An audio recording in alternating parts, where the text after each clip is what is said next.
A year later, the UFC was targeting a group that was really hitting their profits: street boys.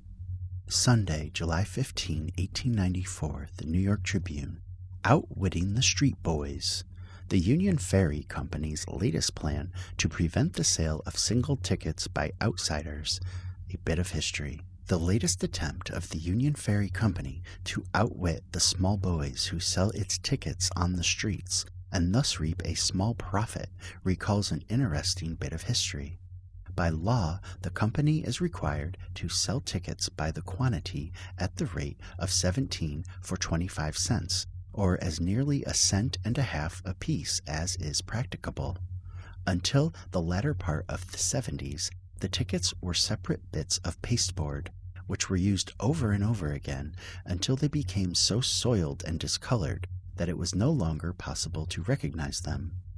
As the single fare is 2 cents, it did not take long for the street boys to find out that by buying a package of tickets at wholesale and retailing them to people approaching the ferry, they could reap a profit of 8 cents on each package. The business throve mightily. Soon, scores of boys found that they could make money in this way faster than by selling papers, and persons coming down Fulton Street, for example, would be accosted by ticket sellers 3 or 4 blocks before reaching the ferry, and had to run a gauntlet of them all the rest of the way.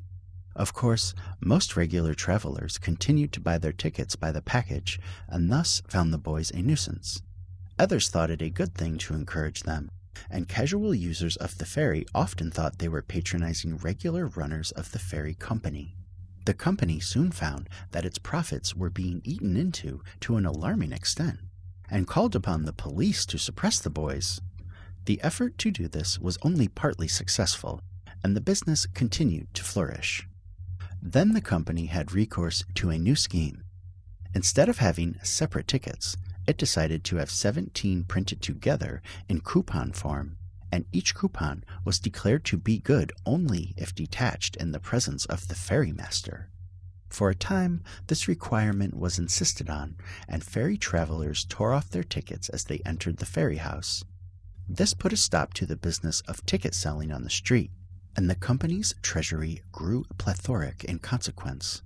Gradually, the requirement that tickets should be detached only in the presence of the ferrymaster became a dead letter, and now, for a considerable time, the old practice of boys selling tickets to persons approaching the ferry has been again cutting into the company's profits. Now another change has been made. Instead of detachable coupons, the company furnishes its regular patrons with a card similar to a commuter's ticket on a suburban railway, and every time the user of it enters the ferry, a number is punched out, while for his 17th passage he drops the card itself into the box. Of course, this effectually puts a stop to the sale of tickets by outsiders, but it has given rise to some complaints. People are finding fault because of the delay which the punching process involves, and say that on account of it, they sometimes miss a boat, and at all events are subjected to a severe nervous strain. Then, too, an objection to the new plan is made by people who have been in the habit of leaving tickets at home for the use of their families when going to New York, though by a strict construction of the company's rule, such tickets would not be valid, since they could not be detached only in the presence of the ferrymaster. Ferry travelers will, however, get used to the new system in time, and of course they can accommodate their wives and children by investing an extra 25 cents and leaving a card at home for family use. For some reason, the selling of Brooklyn Bridge tickets by street boys has never flourished, although before the recent change whereby 2 tickets are sold for 5 cents, there would have been a profit of 5 cents on every package of 10 tickets.